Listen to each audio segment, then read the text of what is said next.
You know what I think is the biggest challenge with the younger generations? Every generation is expected to be better in all facets when compared to the previous generation. People don't know how to fix what they don't even know is wrong. If they cannot identify it, then how would they be able to fix it? Work hard, work hard, work hard. Then I just say work-life balance. Not being get work, we have a balance. What do you think organizations should do among all the generations to bring about this cohesion? First, every generation brings value. What we can do is... I have my own biased opinion, Okay. but I want to hear from you guys first. Which generation do you think crosses boundaries most in the workplace?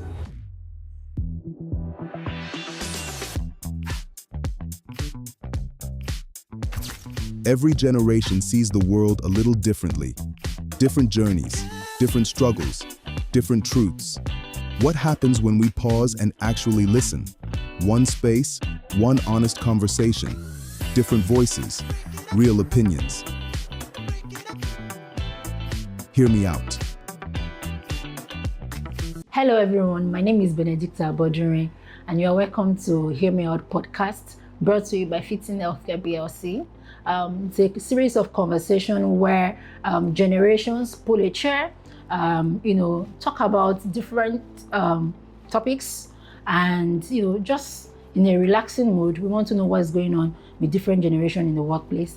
With me today, I have my partner in conversation, Miriam Ayebe. Yeah.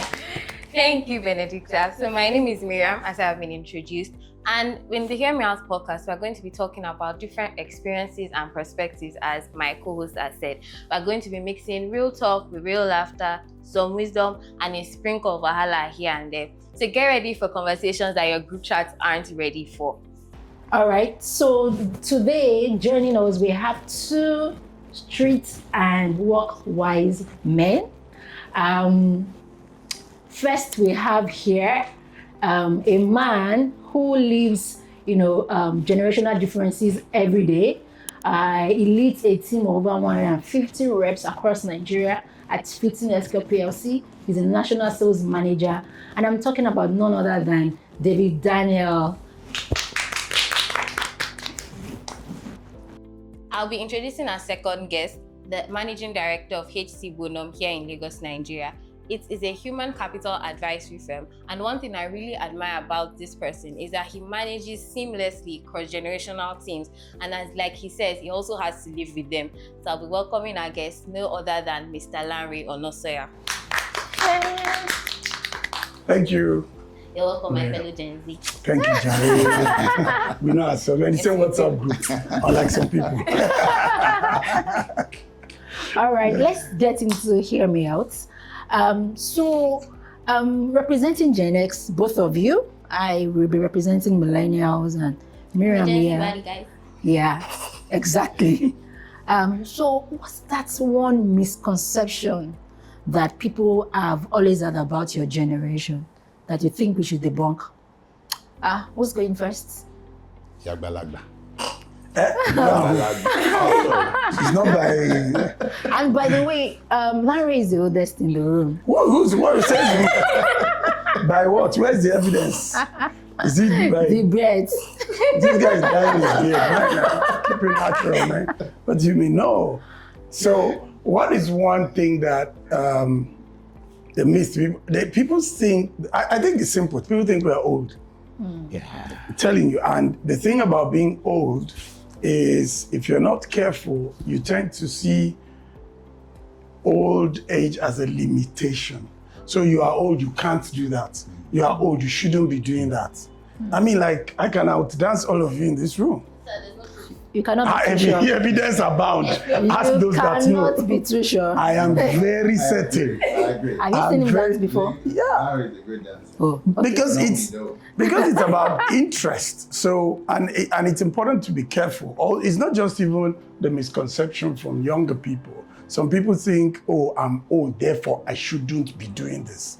That shouldn't be what determines, because if you have the capability to do it, then you should consider doing it. And most importantly, if we say when you stop learning is when you start dying. Then it means you continue to learn. And if you can learn the dance step, you can learn the lyrics, you can learn the AI, you can learn. So that misconception that because you're older, you shouldn't be doing certain things. We're not saying you should be. I mean, younger people also shouldn't be irresponsible. Let's be clear about responsibility and value. So that's one key misconception. Thank you. But you're old though. Exactly. That's part of the issue. Sorry if I mix jump in. Yes, please. Yeah, I think being old sometimes is synonymous to being obsolete. They just feel you're absolutely irrelevant. And then, I love the way you always put it. I can't speak it the way you say it in Yoruba. That if you have new clothes, you can have more old clothes. Meaning that even though you're old, it shouldn't be in the terms of being obsolete, but in the fact that you have so much experience to bequeath to the next generation. That means that you're still relevant to the generation. Yeah. That was profound. Good. Yeah. Okay. I would say that for millennials, many people actually think that we are laid back. Okay. I was surprised to find out that somebody thinks or people think that millennials are laid back, because I feel like millennials are just so cool, right? In the workplace. Cool in the workplace. Yes, I thought you guys are like the in we are- between. They are. We are so chilled like that. But the generation before us consider it that we are not very ambitious. That's the Gen X, and that's because they have that. They've always had to struggle for many of the things that they have. Yes. And so millennials watch, the older generation go through a lot of things. And I think the revolution started with us. We just didn't want to live exactly the same life. It does not say that we are resilient. We are not resilient. I believe that millennials are very resilient. We are just not overambitious because we give ourselves time. Work-life balance is very important to us, and meaningful work. So as far as we are doing something meaningful, making the most of our time,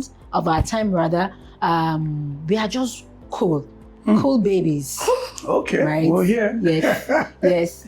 Okay, so for Gen Z, I think I was speaking for everybody when every time you go on the internet, you're like, oh my God, these Gen Zs, they are so lazy. But I feel like they're just very misunderstood, right? Not lazy. We're not lazy. So let's put it into context. If you give me something to do, but I already have a whole to-do list I'm supposed to do during that week, and then you add something else and say, oh no, this one is urgent. It's urgent, like it's more urgent than, but then, okay, so I now focus on that urgent, and then I leave everything else I'm supposed to do, right? And then at the end of the week, let's say we're checking my tax and writing a report, and then I wasn't able to cover half of my to-do list. People are so lazy, but no, I had other tasks I was supposed to do, so I prioritized and I moved different things aside. Or somebody wants me to work overtime. Meanwhile, as far as my employment letter is concerned, my working hours are 9 to 5, guys. I'm not going to work after 6 or before 9 for anybody. You are not going to pay me for it, Abby. So I'm not lazy. I'm just prioritizing myself and my time. And I will do your work when I'm supposed to do it, how I'm supposed to do it. But you're not come and expect me to infringe on my own personal time because of work. That's not being lazy. I think you're just being respectful of yourself, honestly. Okay. All right. Okay. So let's ask. Where does the bit about being entitled? Because I don't think it's lazy. I think there's the bit about being entitled, believing that the world owes you, your parents owe you, your organization owes you. I have a theory though. Okay. You see, when we were growing up, nobody begged you to eat at all. Well, I think that the challenge is people have been begging you to eat since you were born. Eat now, please. Oh, eat this. You don't like this. Oh, yeah, eat this. You don't like this. And eat this. That being begged to eat is what some people say led to the entitlement mentality. Unlike us, you have to. If you don't eat, other people will eat the food. Yes. Serve it in the bowl. And we believe that nobody ever starved to death. Actually, it's difficult to starve to death. You will know. And you eat later. So again, just asking about the thing about being entitled, being owed by Miriam, do you want to say anything about that, or should I take him off? Take first. Yeah, and then I'll that's say. with you Okay. guys. Marketing the okay. Yeah. Okay, so I would say that I think what I have observed is that Gen X, baby boomers, and Gen X particularly are looking at the product of their hands, their handwork, staring back at them. Because many of these Gen Zs and even millennials were actually raised by baby boomers and Gen X, right? And because you guys have been through a lot, you wanted to make life easier for your children. And so there were some liberty that was given. So it's their fault. No, I'm not trying to lay blame. I'm not trying to lay any blame. Remove that one. But I'm just saying that, it can be hard, right? You know this song by Lil Wayne and Mirror, I think Mirror on the Wall or something like that.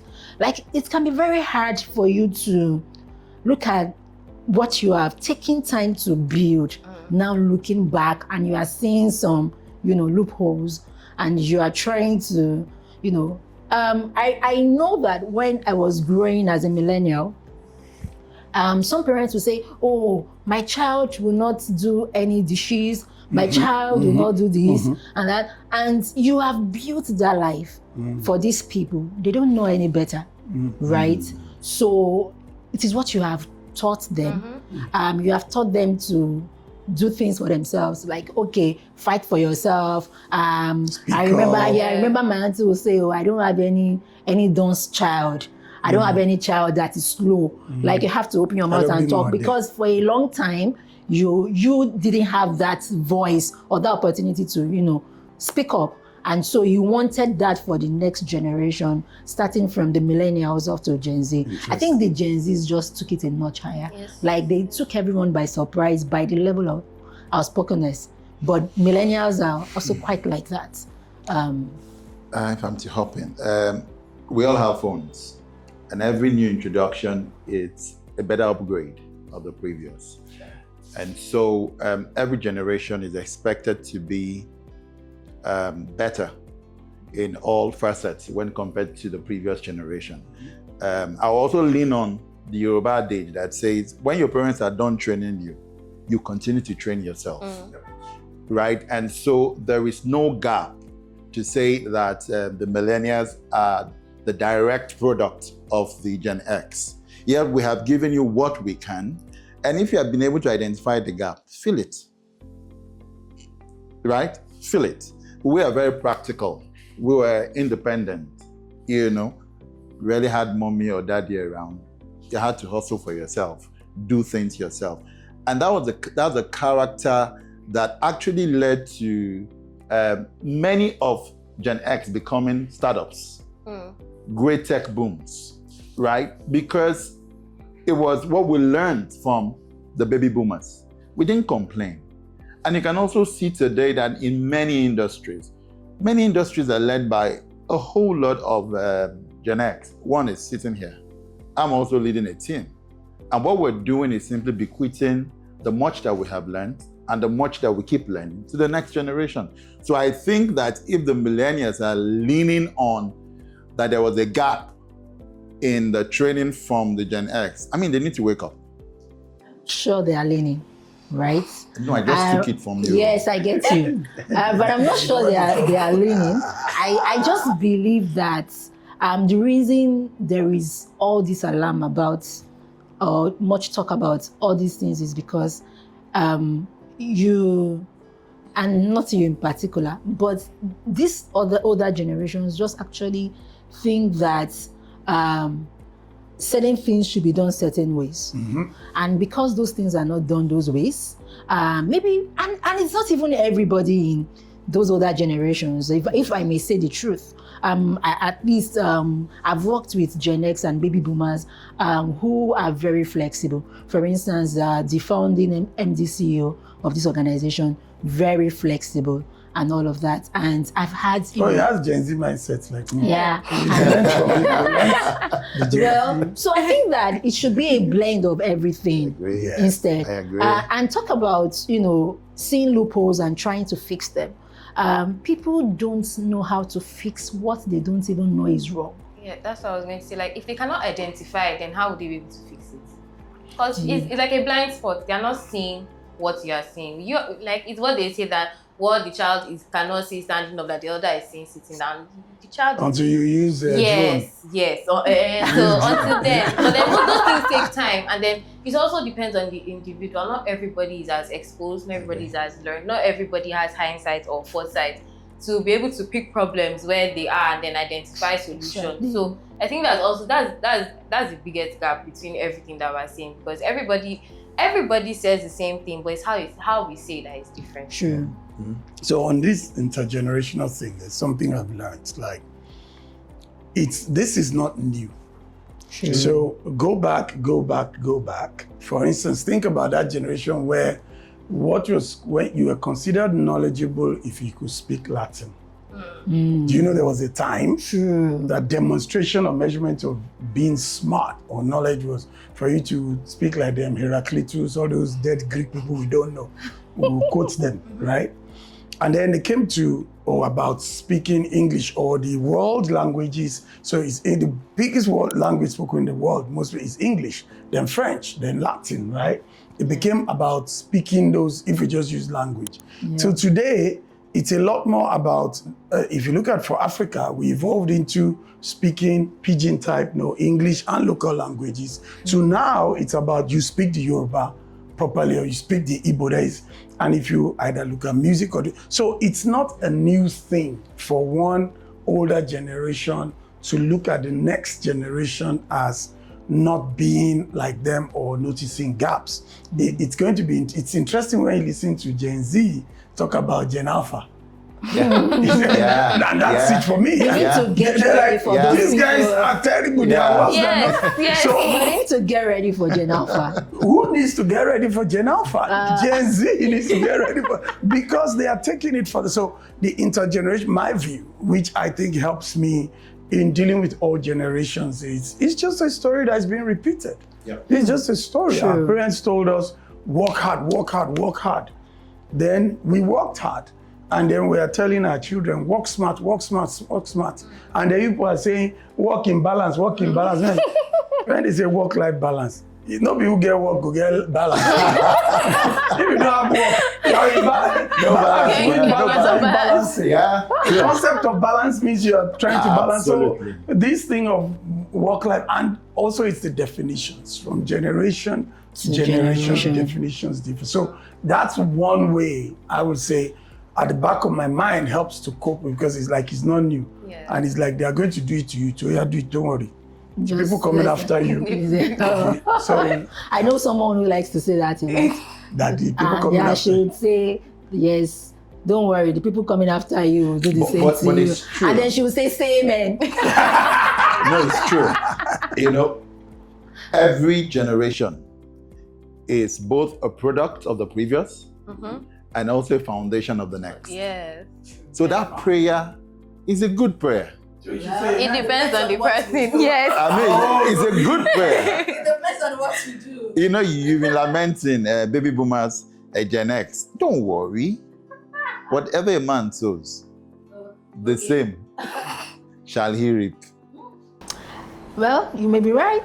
You love food, but hate the discomfort that comes after? The indigestion that ruins your mood. Don't let stomach discomfort control your day. Gascol Antacid delivers fast relief you can feel. It neutralizes excess stomach acid quickly, helping you get back to what matters. It's effective and easy to find. No stress, just relief. Choose comfort. Choose confidence. Available in pharmacies near you. Gascol Antacid. Fast relief. Full comfort. If symptoms persist after 3 days, please consult your doctor. Gascol is a product of Fitzin Healthcare PLC. So I saw something very interesting sometime back, and it was talking about how Gen Zs have been perceived, or were mentioned as like the first generation following a generation, after a particular generation that has been considered lower in IQ and level of smartness. Yeah. And so, yes, you're hearing that for the first time, right? And so I saw that report sometime back and I thought, oh, this is just one of those things to chase clouds. But then I was going through a proper research paper and I saw that it was a general opinion, right, confirmed by numbers, that Gen Z, who, Gen Zs are not as smart as millennials. Yeah. Because the regular thing we've always had is that every generation is smarter and more, has a higher IQ than the generation before them. Mm-hmm. So they would say, oh, Gen X are smarter than baby boomers. Mm-hmm. I think it's because of exposure to different forms of technology and all of that, and millennials and all. And so there is this talk. And when I saw the report, I was like, I've worked with Gen Zs mostly. Like I've had to be on the same team with them, and I really enjoy working with them, right? And I consider them smart. In fact, I don't know why that, I think it's algorithm, because the report came again yesterday and I was just telling myself that, have you met Miriam? She's very smart, and not to flatter you, right? I've worked with other people who I consider very smart and they are Gen Z. Now, I want to say, or I want to ask you guys, that you share the same opinion. Not ask before we answer. In terms of smartness, book smart or street smart? Well, so, some of these reports are not, what we consider street, right, might not be defined as that. But I think they are talking more about smartness in the workplace, ability to adapt, and IQ. And if you look at ability to adapt, I think that in as much as I love Gen Zs, I think they are one of the coolest to work with. There is something about resilience that is somewhat missing from a number of them, but not all of them. Because I also think that it depends on your upbringing, one, two, the individual's character, right? What your personal value, what you want for yourself. So for me, I would not say that it's a general thing, but it's a prevailing narrative. Yep. And that's why I want us to talk about it. So it's about in the workplace mostly. In the workplace, okay. Do you want to go first? Okay. So a couple of things. One, everybody's different. Yeah. And the things that make you up are many. Your Sure. personality type, your preferences, your upbringing. So it's that nature versus nurture thing. It's also your aspirations. Yeah. I've come to learn that what you said, what people want contributes a great deal to how they prosecute life. Sure. Right? So that's first part. Second, therefore, that's why there's reason for research. When people do research, they take large numbers and then try to find average or what is a trend amongst a large number of people. So that report, interestingly, that you're referring to it, I was at dinner with the Deputy Governor of CBN yesterday, and exactly the same report he referred to. Wow. This thing about the younger generation not being as smart as the ones before them. And in the conversation he went to talking about, it's the technology. So the technology makes things easier to do, right? Sure. And the process of growing and developing your brain requires that you figure stuff out. Yep. So if you always defer to easy, where is the brain going to be challenged? So I do not know the details of that report, but it's interesting that someone quoted it last night. You are quoting it in this conversation. So it seemed like that report touched a raw nerve somewhere. So maybe it's true because, like you said, I can look around me, the Gen Zs that I work with are smart. Well, maybe our recruitment process makes sure we weed out the... No, and it's true. Our recruitment process is like, it's multi-staged. And it was an interview a few days ago, and the person said, man, this is your interview. It is so, I've done this, I had to video interview, I had to written interview, I had to write essay, I had to do assessment center, just to come and do graduate training program. That's what the person said. But we don't ask the person, so what do you think about it? He said, no, I like it, because it helped to weed out the unserious people in my generation. That struck me. He said it helped because I know that when I walked into the room, the people that were the final people, I know these people too went through all of that to be here. So I think I'm in a room full of serious people. So I therefore decided I had to be very serious in this interview to get this slot, because these people, they are not joking. They are not going to. So I think that's what. So my opinion about that is, one, it depends on the person. No matter what the research data has said, no matter what any research data says, my view is I deal with the person in front of me. Yeah. True. You know, because otherwise you are getting into the isms, right? Racism, ageism, where you take one thing and just plaster it on everybody. Yeah. So I would say, for me, in my opinion, let me deal with the person, not forgetting that data, but let me deal with the person in front of me. So the thing then would be, okay, amongst this generation that I say are not as smart as the previous generation, there are the very smart ones who are going to be smarter than generation before and even the one after. So let's deal with it. So deal with the person in front of you is my view of those statistical things. Yeah? I agree. Okay, I'll jump in. Gen Zs, they are referred to as digital natives. There's a research established that writing plays a role in developing your brain and your IQ. Established research. Today, you rarely find Gen Zs write. They have a notepad on their phone, on their tablet, and so, like you said, you require strain to develop the brain, and they're losing that out. Something happened yesterday. My kids, my wife brought out the analog clock. Okay. I said, okay, please come. What's the time? And they were all looking. I said, Mommy, can you give us our digital? My wife said, no, digital what? You will learn this. So everything is digital. And so there's no strain on the brain to actually find out, how do I navigate through? AI has even made it worse. About 2 weeks ago, I sat on a panel to actually select 10 young entrepreneurs. We had over 50 of them coming with their pitches. We ran them through processes of writing your business plan and then also make your pitch. I could see a lot of AI writings while I was screening them. I screened about 17 of them, and I came up with about 7 of them. And so the Gen Zs have found the easy way out. And the easy way out does not bring about development, does not bring about growth. And like Larry said, it all depends on individuals. What do you want to achieve? What do you want to get out of life?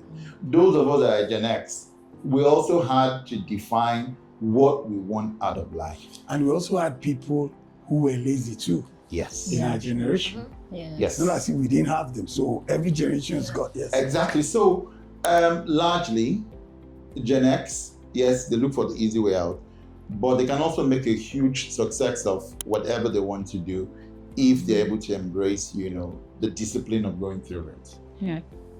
True. I agree. Miriam, what's to chip in anything? Okay, so I think we've all gotten to the baseline, is that dealing with the individual in front of you, right? Because I'm very proud to say that all the people around me, they are smart people. Like, it's something I can boast about. All the Gen Zs around Yes, me. all the Gen Zs around Like me. me. Yes, like you.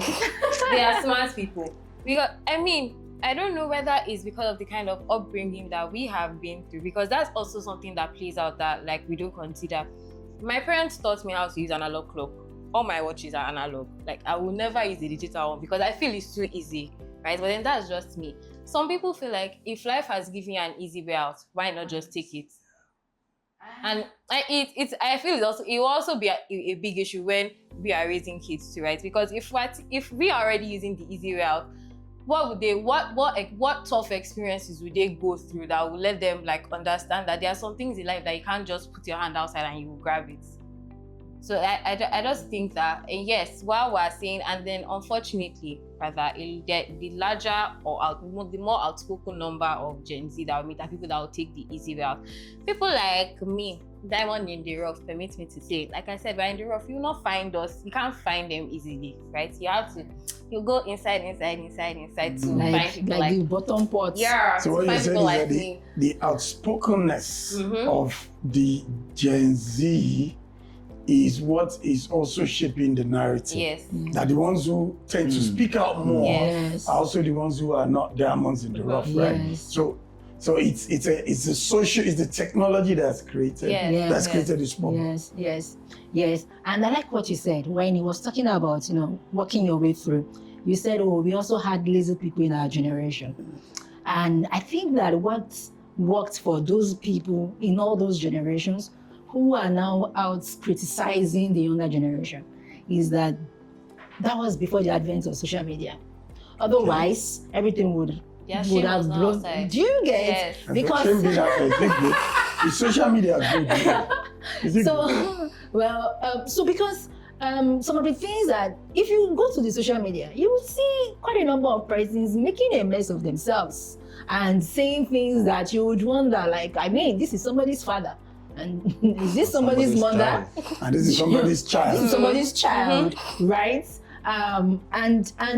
Because there is no social media, everybody can see, or people can see who you are, what you do, what you stand for very easily if you put yourself out there. We still have people. I know Gen Zs who are still quite conservative about using social media. Yes. In as much as we think that TikTok and all those things are for Gen Zs.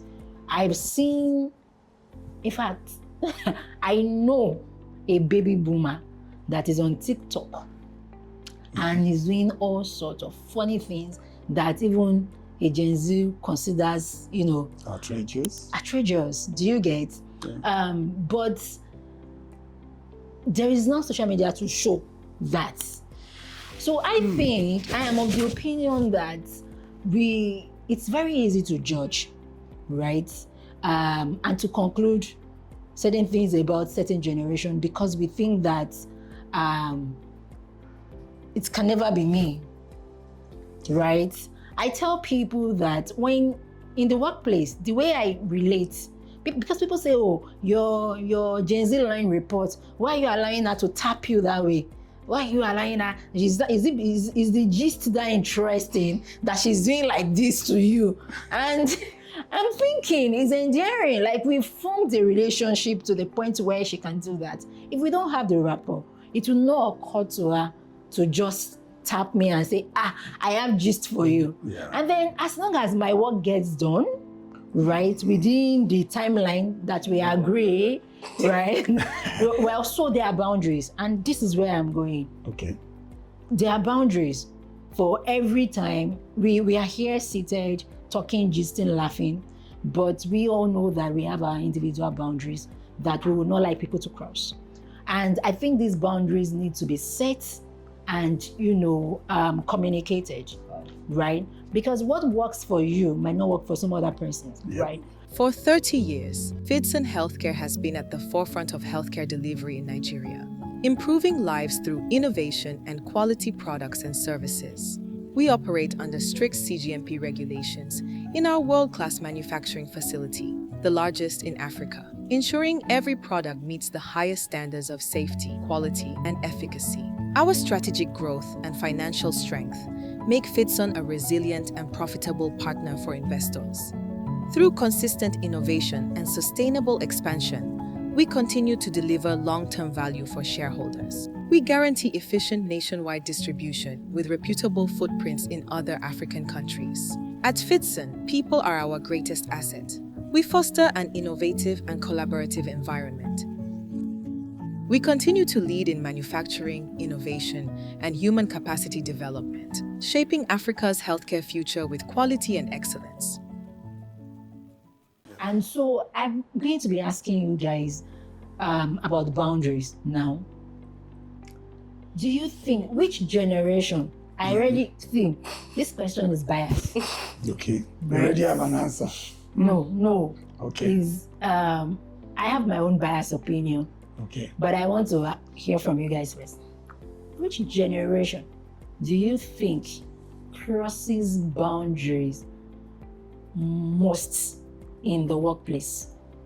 Baby boomers, workplace. Gen X. I think I'm suspecting that you people will mention a particular generation, but I have a different, well, I don't know if I have a different opinion, but Gen X, baby boomers, millennials, Gen Zs, we don't have Gen Alphas Crosses working. boundaries. Let's determine what are boundaries, as in personal boundaries or corporate boundaries, in terms of. Let's start with personal boundaries. We'll go to corporate boundaries.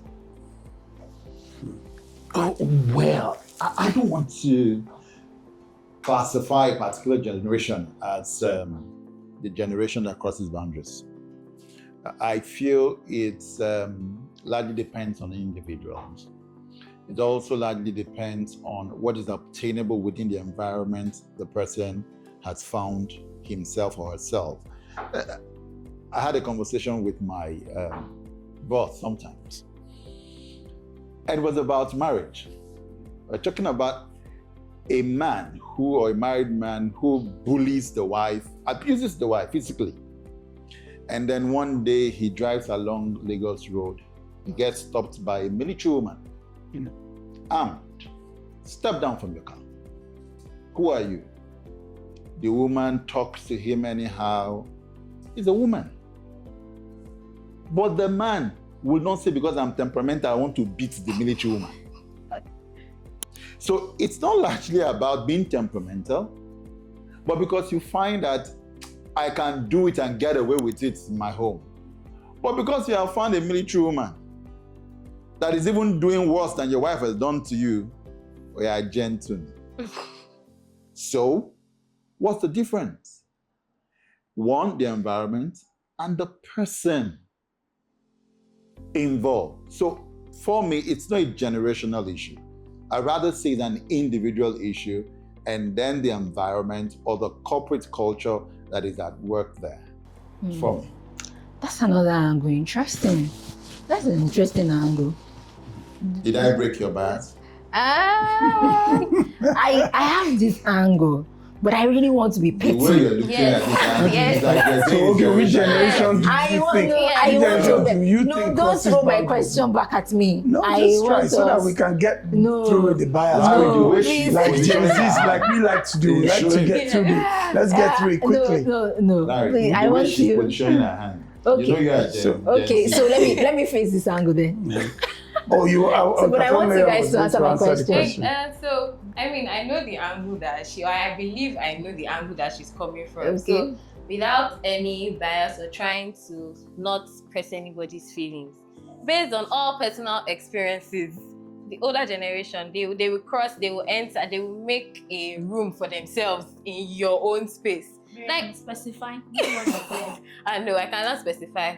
Specify that one. But then, okay, except millennials, but Gen X and baby boomers, they have entered spaces that they You know, I don't told they you the way don't you need were pushing to. your hands. I know it was Gen X. Fine girl, how are you? How was work? Can you go? Fine girl, where's your boyfriend now? Mommy, do I know you? I don't. You're not the one that gave birth to me.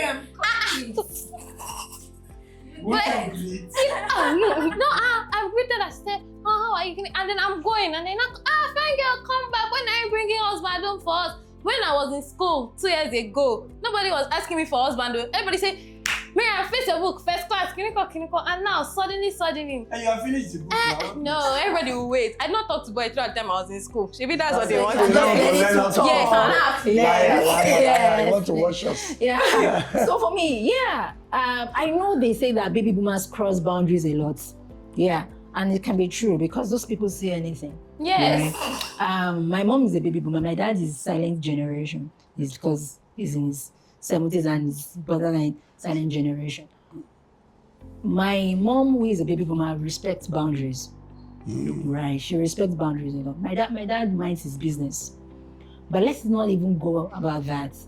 I realized that Gen X in the workplace, maybe I know baby it's boomers, Gen X. That's why Gen you're X pointing at me. can like to cross boundaries. Am I Gen X? I'm Gen Z. Yeah. Am I Gen X? Okay. We like to cross Gen X boundaries. can like to cross boundary. I think there's just so much noise about baby boomers. Because and sometimes I think mistaking Gen X as baby boomers, because those Gen X people, that generation, It's very wide. Very wide. So you confuse them as baby boomers. In fact, I had to recalibrate at the point that they cross boundaries. Yeah, Gen X, and you know why I'm saying that? Gen X are the ones who like to give not just marital advice. And unsolicited.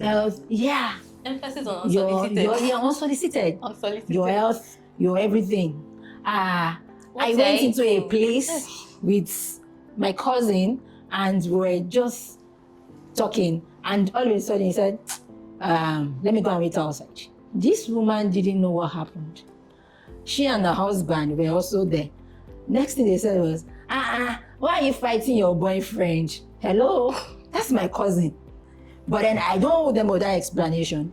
Like, and then another time, somebody was dropping on my call, and when I finished the call, the man said to me, I hope that person I hope it's not what I'm thinking, Sha. And I was just looking like, I mean, like, did I come here with somebody I'm not? And then the next thing he said, guess what he said? He's like, I'm sure that person you were talking to on the phone like that is older than you. If I were the one, I will not take it. I said, that is why you are not the one. How do you know it's Gen X? Right? Yeah, it's Gen X. It's Gen X. It's Gen X. Because he would not let me be. He continued until he told me his age. Yes. Yeah, and you know they're very quick to talk about that. I don't know what the problem is. They like to fight for respect. Man, you know, and then they will not say, I have your own at home. I said, but I'm not the one that I have at home. Thank you very much. I'm different. Interesting. So now I understand what you guys were referring to as boundaries, by the way. I didn't understand initially. Yeah. So I never thought about it, that one generation crosses Wait. boundaries. I caught something there. It took you a while to understand. You are not Gen Z. The boundary issue. Yeah. And no, you know, let me tell you about boundaries. Here's the boundary. Somebody's on this side, somebody's on that side. It depends on how you're looking at the boundary. Well, Gen X can like to explain. Okay. We like to explain that because we continue. have wisdom. So now that I understand what you mean by boundaries, Okay. you know what I think is the biggest challenge with the younger generations? Nomenclature. Because you guys pick words and you use them and make the assumption that your interpretation of that word is the entire word's interpretation. And anybody who's outside of it is not seen as smart. I'm like, these words existed before you were born and there was a meaning that was ascribed to it. Sure. But you've come, you take the word. So that's one. Let's come back to this. Now that I understand the boundary thing. Again, as the intergenerational person, as Gen Z sometimes, Gen X sometimes. Let me look at it from both sides. I think it comes from a place of care, primarily. Care. Because that generation is the one that cared. Let me explain. Or you're looking for stories No. examples. You know, you guys make up the entire. Let's break it down in terms of care. speakers. Let's break it down in terms of care. The generation before that generation were involved in struggles. Bigger struggles, national struggles, especially from an African perspective. Bigger struggle. We want independence. You were fighting for big things. So we came into it, whether you were born just after or a bit of independence. So the burden of care for even the older, I mean, which generation takes care of their parents and takes care of children? Think about it. It's so that's one. Though too. It's not peculiar to you guys. They will not send you. They're not. Look, our parents, we are their pension, and we accept it, and we love it because too. it helps. And let me tell you a secret, because someone said a black tax. I do not like that word. I think that's one of those words that were coined to destroy a particular set of people's culture, black. Because when your sense of self and achievement includes taking care of your parents and your relatives, the communal living, Ubuntu, you know, Awara, Akbajo, then you will take care of others. And then somebody names it black tax because you don't take care of your community. So I think this generation, the desire to take care of community. Now, when you take care of community, do you know what that means? Do you know what it meant? I don't even know if it's me. Okay, you don't, sorry. Well, I think I do. So because that sense of responsibility was ingrained in that generation. You had to be responsible for yourself. You had to appreciate the freedom you got in terms of we fought for freedom. Now we've given you, here's the opportunity to go and do stuff. But as you do stuff, you had communal responsibilities. Look, for some of us growing up in certain cities, let's look at public transportation. If you enter the Bole Kaja, that was a community. And that community, they came together, discussed national issues. Remember, there were no WhatsApp groups, right? Sure, yeah. TV was community, communal TV. You had to go to a community watching center, which meant you discussed everything. Everybody, it seemed like everybody was in your business because your business mattered to the community. If you don't, the moment you are not contributing value to the community, you were a problem because the community took care of you. So I think that's where it comes from. That's why the person will eavesdrop on your conversation. I mean, when did we start hearing the word eavesdrop? When we were in primary school, there was no word like eavesdrop. Because It was a dictionary. Maybe you didn't read it. Yeah, because we didn't need it, right? We didn't need it because people, look, if your parents were scolding you for something, your neighbors who overheard, share is you that they said you did. Add evidence to it. Do you get? So the community, the tribe raised the child. Because what also we may not be aware of that we are losing is the strength and the value that community brought. That's why online you're trying to build communities. Those of us that like the Olte music, then this. And I see we are trying to build communities digitally now. Meanwhile, for our community, your neighbors, people you grew up on the same street, by the time you all got to Lagos, you were cousins. Or you got to London, you became cousins. Why? Yeah. Because you gave each other communal support. Now, you can't be deriving benefit from the community and then want to be left alone. Okay. You give, you take. And let's be careful also. Okay, this is the other part of what I like to talk about in intergenerational things.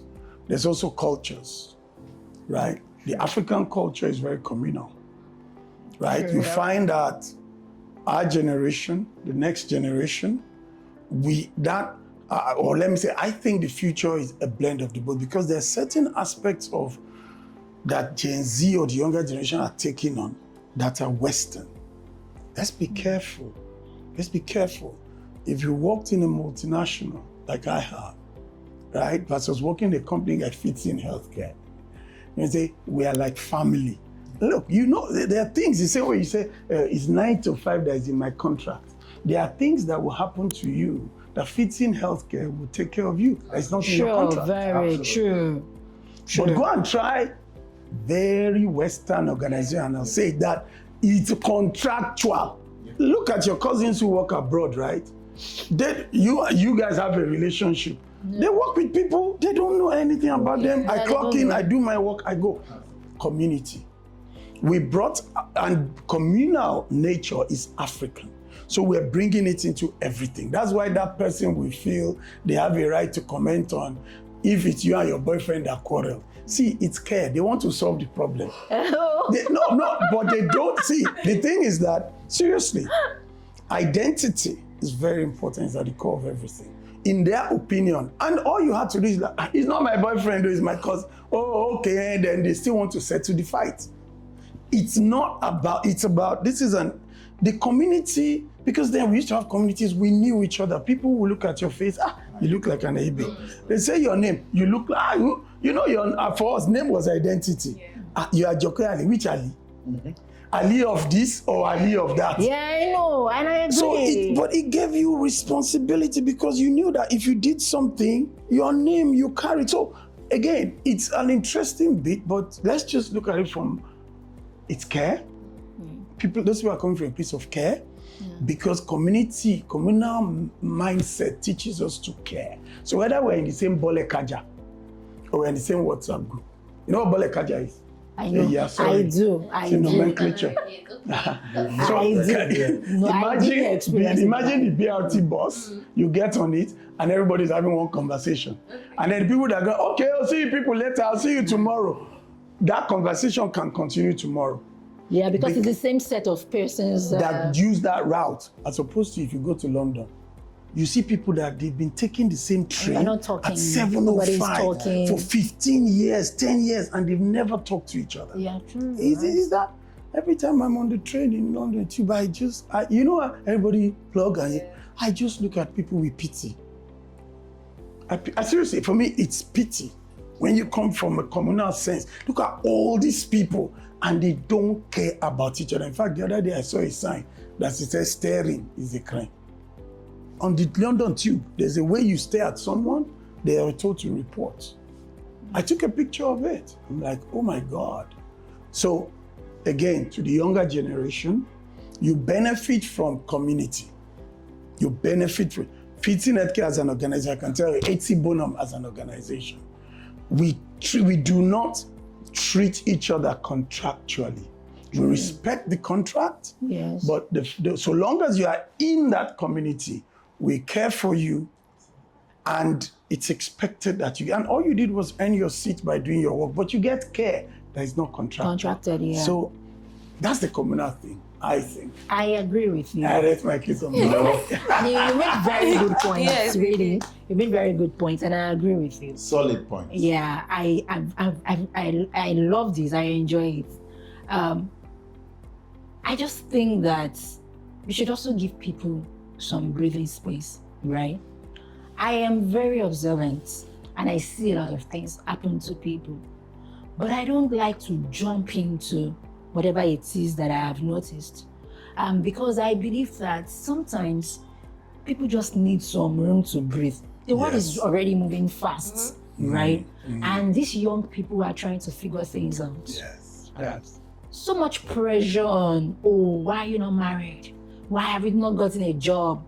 And there is a difference between when somebody is asking you out of care and when they are looking for stories, Out of tatafo. right, to make you an object point, or good a point. subject of comparison to others. Good point. The other day, I saw that your former schoolmate, she doesn't even have a job yet. That person has become a statistics. Yeah. And they were vulnerable enough to share one or two stories to you. I have seen people go to meet a newly married woman and they just place their hand on her stomach and say, receive a child. Like, because I've been wondering, or something like, in my prayers, I've been wondering. It's been almost 2 years and we've not even heard where in your house. And in my head, I'm thinking, that's rude. Yeah, there are some even smaller, lesser ones, and I get your point about the boundaries. And you made a key point, Benedicta. Is it out of care or is it out of looking for justice? That's my own. Yeah, and so again, there are always, in every generation, there are always good people and bad people. There are people who are extroverted, there are people who are introverted. There are people, depending on how you define it. So it's probably not a generational thing. I agree. Yeah, Absolutely. maybe. That's the point. But just because sense of community could be enhancing, also could be limiting. Yeah. Like most things in the world. Tibitire, la daliaye. You know what that Do you want to? For those who don't know, I know that. Tibi and ire, good and bad. The world was created with good and bad. It means there are always two sides to every coin. Yeah. It means the yin and the yang. Yeah. That's just how this system we all have found ourselves are in. So, I so let's not knock community, right? Because it has its benefits, but it also has its challenges. Yeah. Because, I mean, when you think of communal success, I wanted to share an example of how sometimes a story, an African story I like to share, where community. So most people know, I mean, if I ask you, what do you know about Rwanda as a country, right? What do you know? What comes to mind for you? Genocide. Genocide, exactly. Unfortunately, that's the brand. That's of all of the great things that have happened in that country. I've had the privilege to work in that country for some time. And the story, so what you know is genocide. Let me add something on top of that. That anytime people mention the country, that I think was great. Post-genocide, when they looked at all of the atrocities that had been committed, you can go and read it up about the Gacaca court system, GACACA court system. They realized that if they were to try all the cases, this was how many people, 1 million people were killed, and it was all happening in the community. If they were going to try all the cases using the English law, which is the established, we all know, all our court systems come from there, it will have taken them many years. Many years. They would have still been in court today. But look how that country has grown and developed. Yeah, massively. Yeah. So they established the Gacaca court system, which was communal-based judicial system. It's never been done anywhere else in the world. And that's what they used to move on, which included coming to confess to your community, the community you harmed. And that community had to forgive you and decide the penance or whatever you did. Something like that. But it's something, so this doesn't exist anywhere else in the world. But you see, it worked. It worked for them because that was part of what enabled them to move on as much as they have. I'm not saying it's 100%. We're not saying it's perfect. But they've grown so fast. It's just so important for us to understand what existed, the legal judicial system that existed would not have served that situation. So they went back to a communal system and it served. I mean, as long as we can see now. Did it give everybody the justice they wanted? Probably not. Yeah. That's what I like to encourage younger people to do, younger than me, I'm young too. That be mindful that your quest for how you want to be or your digital nature does not make you ignorant of what may have been innovation. People think innovation is not. Innovation is thick. It's been like it's and The it's innovation, continuous. the solutions that existed before, because at the end of the day, nothing is really new. Your new pair of shoes is old cow skin. Yeah, exactly. So just that awareness, and that's also the intergenerational thing in the workplace. If we focus too much on the generational differences, we may miss out on what we can gain from the older generation or even from the younger generation. Very good. Ferrobin iron and care, the good for your body, share you, yeah. Oh, yes. Wake up, feel strong, feel free with Ferrobin. Iron for you and me. Healthy body, healthy mind. Ferrobin's the one that's always on your side. Ferrobin iron and folic acid. No more loss. Very affordable and accessible. Child-friendly syrup. Feel your best every single day. Ferrobin's the way. Ferrobin is a product of Feetsin Healthcare PLC, available in pharmacies nationwide. Ferrobin, the ideal blood builder. Very good. So, rounding off now, I would like for each one of us to just quickly tell us, what do you think organizations should do to bring about this cohesion among all the generations, for these narratives to begin to reduce, if not stop completely, because we will never get out of this shock or this shock. Gen Alpha is coming. They are daring, more outspoken than Gen Z. I live with one. So what do you think organizations should do to bring about this cohesion? We'll start from you. Okay. All right, like I said earlier, every generation that exists is a product of the previous generation and then forms the foundation of the next. So it establishes the law of interdependency. So first is that you're aware that the generational differences exist. I would suggest that any organization that will scale from there must bring clarity to the system. Clarity of expectations, clarity of outcomes. And secondly, for me, will be inclusivity in leadership, right?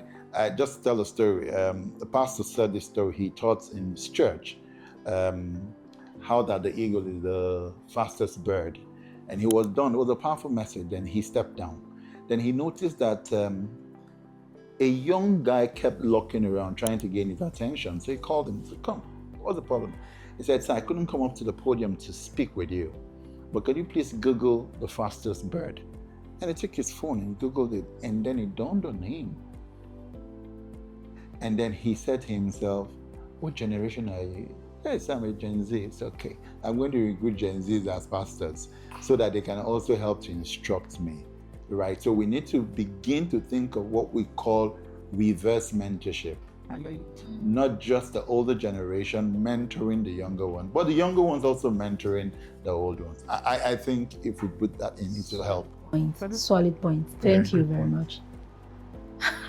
Okay, so for me, what we can do is communicate better, right? A lot of gaps that we see, or a lot of boundaries that we see, is because people don't know how to communicate what they're expecting or what they believe should be done.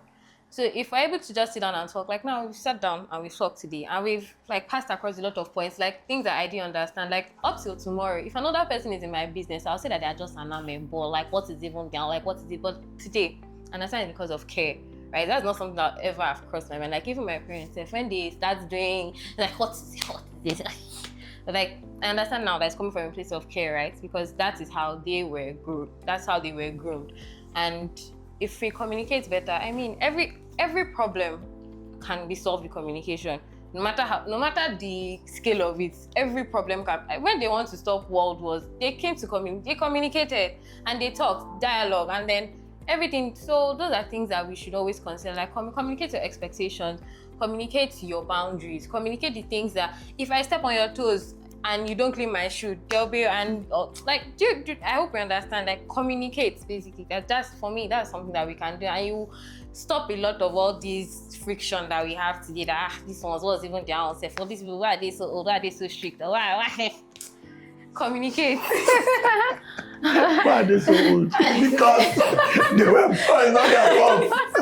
Thanks so much, Miriam. Thank you so much. You made a very good point. Communication. I believe so much in communication. Yes. Okay. So the intergenerational narratives you said, and when you use that word narrative, it struck me because one thing I know about narratives is this: narratives make you stop thinking. Just think about it. Anything that's a narrative, what makes it a narrative is it stops you thinking. The moment you buy into a narrative, you don't think about it. You just accept it as. So the intergenerational narratives in the workplace are the things we need to address. Those narratives, Gen Z are like this, Gen Alpha are like this, older Gen X are like this. Those are narratives because the same people who are pushing the narrative say, oh, don't just, but Jokali is different. You get that, right? Oh, you are different. Onas. Like, that's what my office, you call me Onas. Don't worry, who's Mr. Larry? Call Mr. Larry, I'm looking for the person. Because right? They say, oh, you are different. That's it. Because it's what people say you are different, because that's the moment they thought and challenged the narrative. And what makes them challenge the narrative? Because they know you. So if you want to fix this, let people know so they can challenge narratives. I can tell you for free, in Etsi Bonum, the narrative of generations, of this generation narrative, to a great extent in building the culture of the organization. We've addressed it. We addressed it with little things. Even people who join the organization may not know that the reason we do some of those things is to address this, because, like you said, I'm surrounded by young people. We see the talent in young people. We need the talent in young people as a consulting firm. And that's, I think, when organizations understand that it's not a nice to do. It's not that one of, oh, talking is, let's give a few Everybody's people, let's get a few NYC people, doing NYC. No. If you look at it from a place of, it's a need. If you are going to sell the products that Fits in Healthcare makes, you are selling to different generations. And if you don't understand the people you are selling to, how are you going to sell to them? And the easiest way is have them, because they use these products as well. So be mindful of narratives in your organization, not just intergenerational ones, all of the narratives. Enable thinking by providing data that challenges narrative. So like this podcast you're doing now, is going to be, I'm hoping that people within the fitting world will even start by identifying who's Gen Z, who's not, who's Gen X, And if that comes up and we are able to, what you said, Miriam, communicate. Let's talk about it.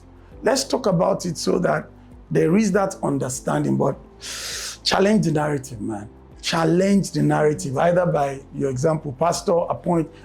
That's Sisi, your boy is pastor. Well, how? You see, you are challenging their narrative and communicate the value of every generation brings value. And if you don't tap into it as a business, you are missing. Because you then go and buy the data that somebody collected from the other. When Nkoto Alakpo Sokoto, you are going to look for it in Sokoto. You have them in your, that would be. Thank you so much. It's been an interesting session. For me, I would just add that there should be mutual respect. Organizations should encourage mutual respect from the leaders, even to, I wouldn't say the least person, but even the youngest. There should be this mutual respect. Start by respecting yourself, because you cannot give what you don't have. Respect yourself as an individual so that you can respect others. Apart from that, organizations should also learn to respect their employees. Employees should learn to respect their employers. If you sign up a contract, you don't go by the narrative of being a millennial, a Gen X, and so because it doesn't work for my generation, I'm not going to do it. You signed a contract for God's sake. If they say this, if you signed up a contract to dress a certain way, dress that way first. There's nothing wrong asking questions about why are we dressing this way? Why are we not allowed to wear mini skirts? Why are we not allowed to wear bomb shorts to the office? Before you start challenging the status quo, obey first or respect the system first, and then you can change the narrative. I think that we've pretty much everything we've said today is about every generation understanding the other generation, knowing that though we all have our peculiarities, there is something that still brings us together, humanity. And in the workplace, apart from humanity, there is also the business. There is the bottom line. There is something that has to be done. We all have to continue to work together to make the workplace a better place, if I may say so, and to make the world a better place, right? Legacy, the quest for legacy should actually be stronger than any difference that we have. What change are you trying to make? What value are you contributing to the ecosystem? I think, and what do you stand for as an individual should be something that is top priority. And it starts with the individual, because it is the individual the individuals that make up the leadership in the workplace, that make up the team that is being led in the workplace. So I would say that intergenerational differences boil down to the individuals.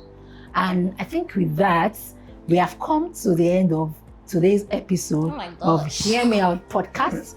It has been a very interesting one, having Daniel David, National Sales Manager, Institution Business at Fitting, and Larry Onosoya, MD, HC Bonham, friend of the house, and of course, my partner in conversation, my Gen Z babe, clock it, Miriam Aebe.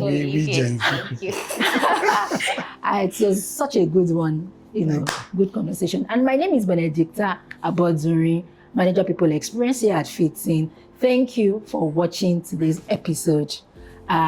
We hope you enjoyed yourself and you picked one or two things. If you have any comments, please share with us. You would see our address on your screen. And if you have anything to contribute, you can also check our LinkedIn, Instagram page, just to, let us hear what you have to say about generational inclusiveness. On next episode, we'll be having interesting people again to talk about, leadership from generational perspectives. And that's me signing out. Thank you. Bye.